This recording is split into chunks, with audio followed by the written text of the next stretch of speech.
Subic Bay sign sa may waterfront road dito sa Subic Bay.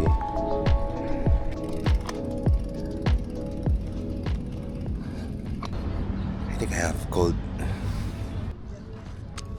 Kaso lang, I'm already here. Kaya pa naman. Super calm ng water and super quiet yung bike ko.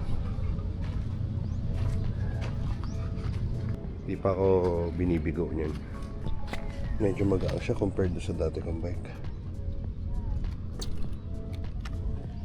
Ito carbon to eh. Tapos lagyan ko ng bike skin. Yun, makita niyo yung bike skin. Kanina pa ako nagbike. Somewhere there, nanggaling na ako dyan sa mga bundok na yan. Bali, parang inakyat namin, tapos binaba namin yung bundok. A little bit. Ano, gusto mo kape muna tayo? Parang gusto ko muna mag-recharge eh. Kaya magko-coffee muna tayo bago tayo mag-start.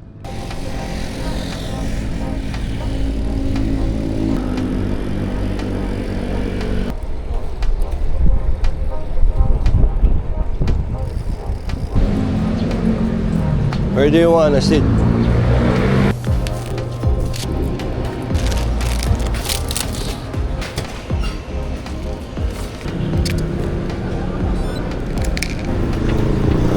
Love over here. Ayan na, onigiri arzu. Hamburger na onigiri. Yung airfield na yan, nakita mo yan. Kasi pinapaganon niya ako agad, inisip ko gumanon muna ako eh.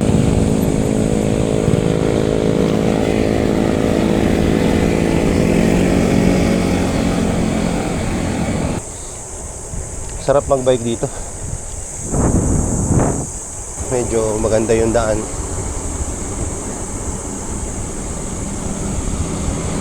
Lalo na sa Subic. Sa may dun sa kanina pindinaanan natin, maayos talaga dun. Ito itong dinadaanan natin, parang foresty. So, medyo natutuyo na yung sipon ko. Medyo bawas na. Hindi gaya kanina. Pamasahe kasi ako. And then may sipon yung nagmasahe sa akin. Kinabukasan, masakit na yung lalamunan ko. Minom na ako ng vitamin C. Kaya pala si April sa likod. Hindi ko na masyado napapansin. Naki-stiff neck kasi ako. I always look at the back. Gamit pa rin niya yung yung Liveabil. Dito may resort din yung somewhere there. Eh, nasa left natin yan yung mini airport. Look at the view! Tayo muna yung magmuni-muni here. Dito sa Subic Bay. Possibly galing tayo dun sa kabilang side na yun. Oh! This is really amazing. Ang linaw ng tubig oh. Nakita nyo ba yung mga bato na yun? Doon sa ilalim, kita nyo pa.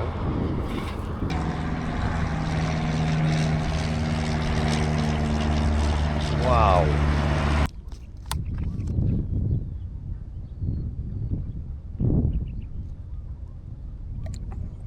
Itong tubig ko na hinahaluan ko ng Pocari Sweat eh. Para kahit papaano mabalik yung mga minerals sa katawan natin. Yung mga electrolytes, ganun. So half water, half Pocari Sweat. April! Si Esme nagtago doon sa may puno. Sobrang sarap magbike dito.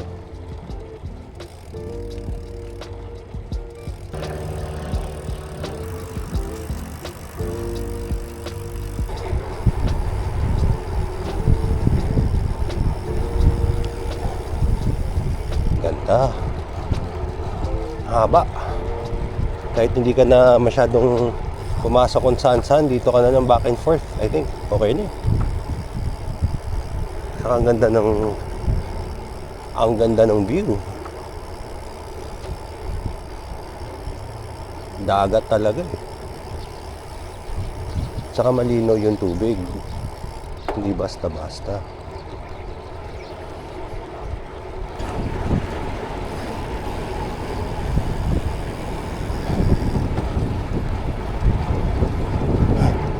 Ha?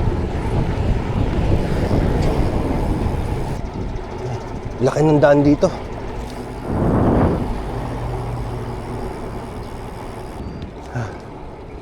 Okay, dito sa lilim. Yeah, boy. Ganda.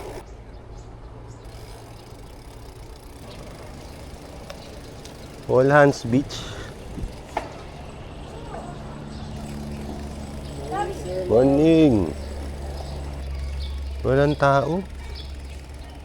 Cyclist diners are welcome. Free access. Ganda ng view.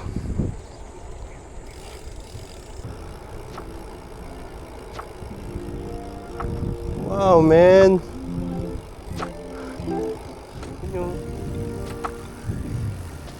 Wow. Dito pa lang sold na ako eh. Yan nasa harapan natin.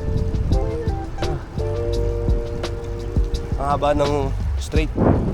Ito sa likod. Though may ano naman dito, mga kainan. So hindi ka rin kakapusin. Nawala sipon ko sa sobrang ganda ng view. Kaso lang mainit. Yun lang. So kailangan we have to bring plenty of water. Wow, tingnan nyo naman. Never ending.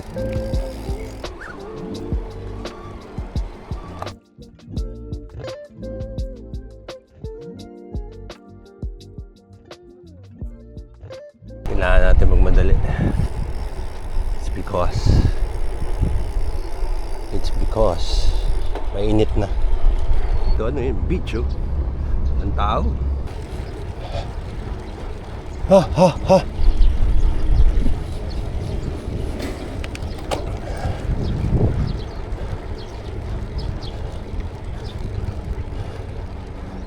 Ayan oh.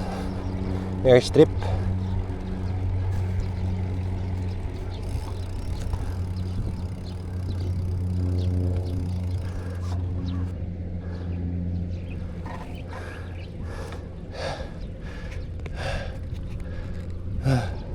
Ganda. Grabe magbike dito. Highly recommended. Lalo na kung maaga-aga pa. Mga 5 ka nag-start, 5:30. Tapos madaanan mo yan, sunrise or sunset. Pwede din. O ito yung kabilang side ng airport. Kasi doon tayo nanggaling sa kabilang side kanina. Ang maliliit na aeroplano lang talaga. Wala pa ako nakikita malaki. We're on private jet. Mission accomplished. Dito na tatapusin yung vlog natin for today. Dito sa airport. So yun lang. Maraming salamat. Bye!